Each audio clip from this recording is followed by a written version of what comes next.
நார்மலாக ஹைவேஸில் ட்ராவல் பண்ணுறப்ப எல்லாருமே கார் டிரைவ் பண்ணுற எல்லாருமே ஃபேஸ் பண்ணுற ஒரு முக்கியமான விஷயம் வந்து ஸ்டோன் சிப். இது விண்ட்ஷீல்டை சம்டைம் வந்து ப்ரோக் பண்ணுற லெவலுக்கு, கிராக் ஆகிற லெவலுக்கு கூட கொண்டுட்டு போயிடும். அந்த மாதிரி ஆகிறப்ப நம்ம ரீப்ளேஸ் பண்ணி ஆகணும் அந்த விண்ட்ஷீல்டை.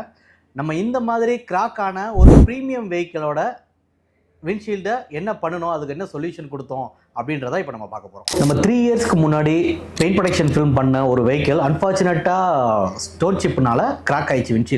விண்ட்ஷீல்டு ரீப்ளேஸ் பண்ணிவிட்டு நம்ம ஏற்கனவே பண்ண ஐஆர் சீரிஸ் செராமிக் ஃபில்ம் திருப்பியும் நம்ம அப்ளிகேஷன் பண்ணி தரணும் அப்படின்றதுக்காக வந்தாங்க.